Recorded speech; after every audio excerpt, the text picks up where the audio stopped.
soal persiapan agenda besok. Oh iya, jadi teman-teman, sebagaimana kita ketahui bersama, tanggal 22 April 2024 lalu, hari Senin, Mahkamah Konstitusi sudah membacakan putusannya terkait dengan perkara PHPU baik yang diajukan oleh paslon 1 maupun paslon 2 untuk perkara nomor 1 dan nomor 2. Nah, yang perlu diketahui oleh publik kan sebenarnya yang jadi termohon itu satu-satunya hanya KPU.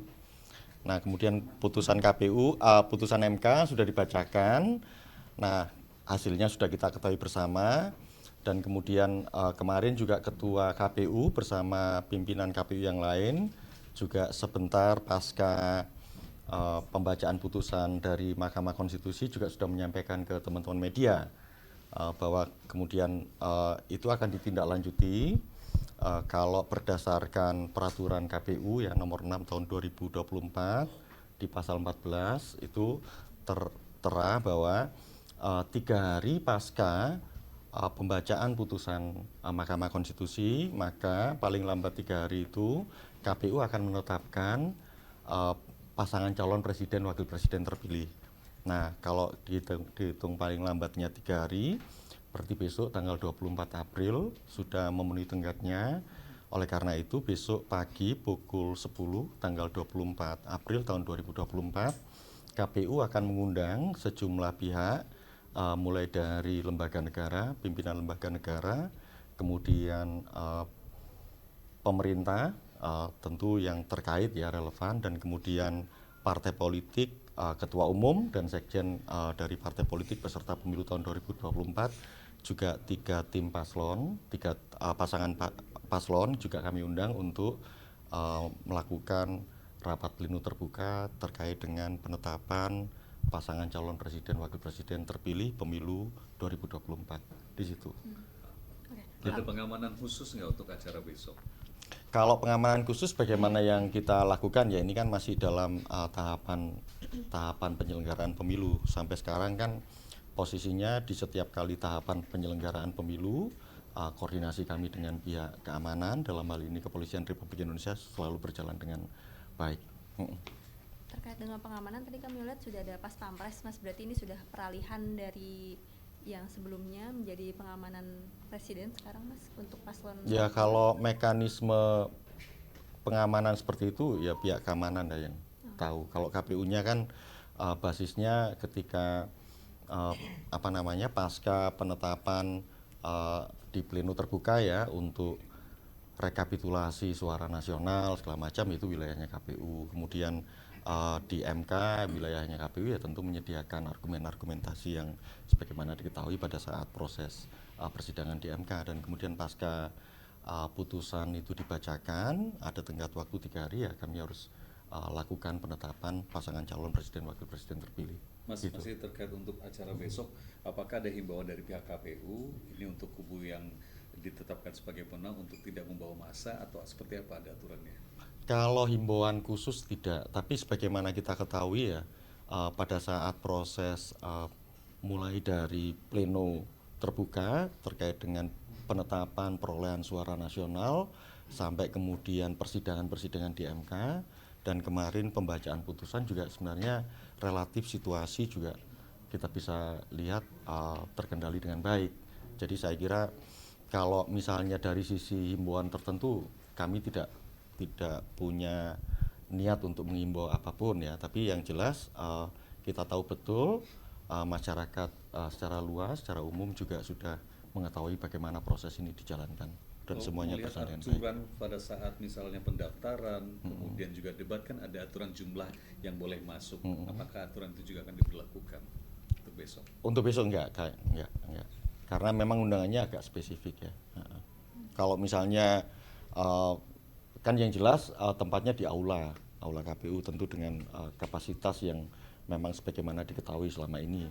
Dan selama ini kan juga sejak awal pelaksanaan tahapan penyelenggaraan pemilu kan interaksi kami dengan partai politik peserta pemilu, LO-LO-nya, termasuk juga dengan paslon dan tim paslon ya, license officer dengan paslon juga mereka tahu betul itu situasinya. Jadi kalaupun nanti misalnya ada masa pendukung segala macam ya, biasanya kan di luar juga itu terjadi. Acara tank mulai jam 10 pagi sampai jam berapa Mas? Durasi acara berapa lama? Kalau durasi waktunya itu tidak terlalu tidak terlalu ketat. Yang jelas ada prosedur-prosedur yang kami lakukan.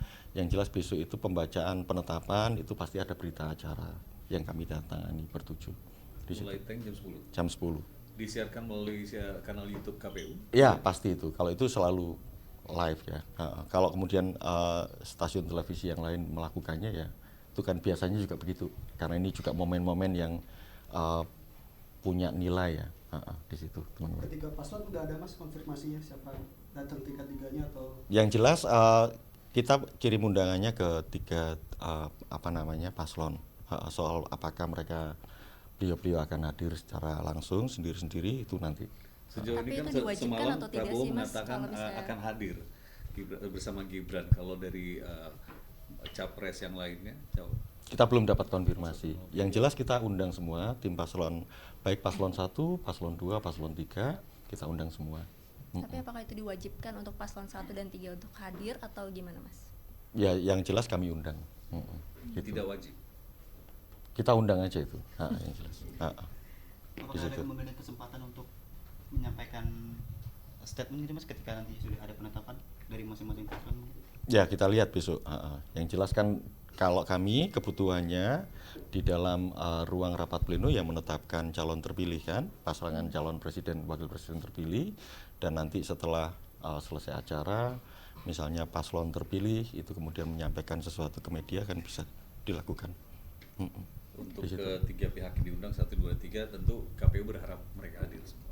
Oh ya kan yang namanya undangan kan pasti kami punya itikat untuk mengharapkan mereka hadir di situ. Itu ya teman-teman ya. Oke.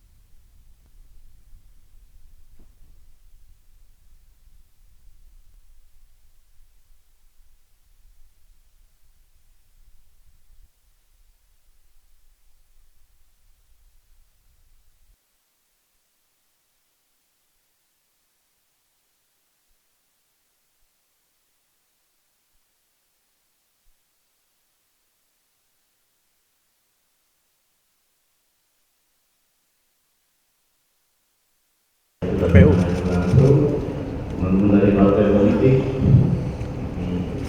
yang seperti istirahat yang maha kuasa pada siang hari ini kita akan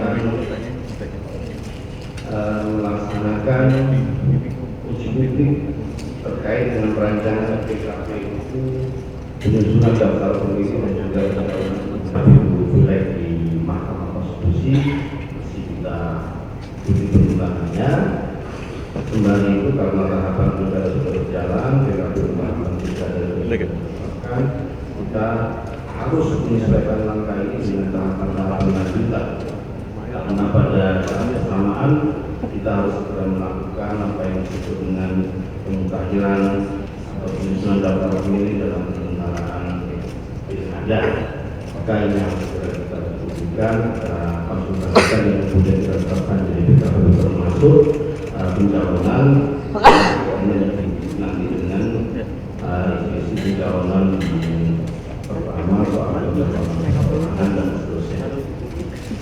Baru saja saya tadi menerima teman-teman di ruangan terkait dengan pencalonan khusus di daerah khusus seperti Papua, bagaimana aturan terkait dengan pencalonan gubernur sebelumnya, dan dan seterusnya. Baik